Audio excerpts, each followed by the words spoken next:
শুভ সকাল বন্ধুরা।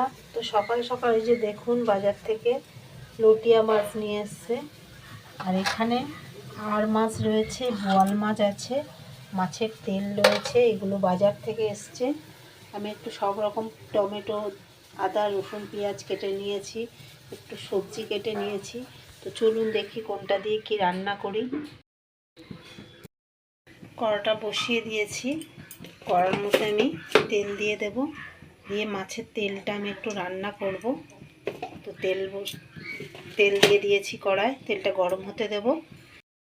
এদিকে আমি ভাতটা বসিয়ে দিয়েছি, ভাতটা আমার হয়ে এসছে। আর এই যে মাছের তেলের তরকারিটা আমার কিন্তু হয়ে গেছে, আমি এবার এটাকে নামিয়ে নেব।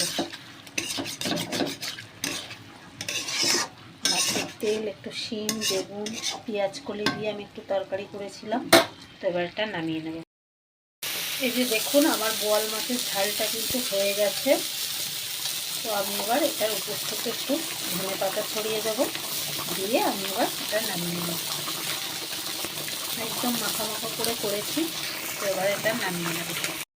একটু গোটা গোটা লোটে মাছের ঝাল করব, তো তার জন্য দেখুন লোটে মাছটা আমি সুন্দর করে ভেজে নিয়েছি।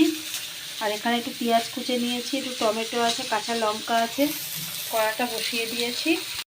এখানে পেঁয়াজ টমেটোটা বেশ ভাজা ভাজা করা হয়ে গেছে। এবার আমি আদা রসুনটা দিয়ে দেবো, নুনটাও দিয়ে দিয়েছিলাম, একটু হলুদ দেবো,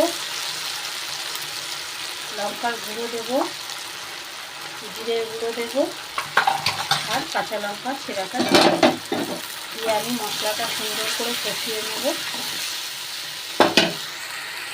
তো লটিয়া মাছটা আমি দিয়ে দিয়েছিলাম, মশলাটা কষিয়ে একটু জল দিয়েছিলাম, সামান্য একটু জল দিয়েছিলাম, জলটা ফুটে উঠেছে। আর মাছগুলো আমি ছেড়ে দিয়েছি। একটু মাখা মাখা হলে আমি এর মধ্যে একটু ধনেপাতা আর গরম মশলা দিয়ে নামিয়ে নেব। দেখুন আমার লটিয়া মাছের ঝাল কিন্তু একদম হয়ে গেছে, একদম গোটা গোটা হয়েছে, ভেজেই রান্না করেছিলাম। তো আপনারা এইভাবে একবার বানিয়ে খেয়ে দেখতে পারেন। চলুন খাওয়া দাওয়া হবে। দুপুরের খাওয়া দাওয়া দেখুন, আমি কিন্তু এখানে ভাতটা বেড়ে নিয়েছি, ভাত নিয়ে নিয়েছি, আর এখানে সাথে সব রকমের সবজি দিয়ে একটু মাছের তেল দিয়ে একটা চচ্চড়ি করে নিয়েছি। আর সঙ্গে রয়েছে এই যে গোটা গোটা লোটে মাছ একটু ভেজে নিয়ে ঝাল করেছিলাম, আর রয়েছে বোয়াল মাছের ঝাল, আর এখানে রয়েছে চাটনি। তো আজকে দুপুরের খাওয়া দাওয়া এই অবধি। তো চলুন পরের ভিডিওতে আবার দেখা হবে।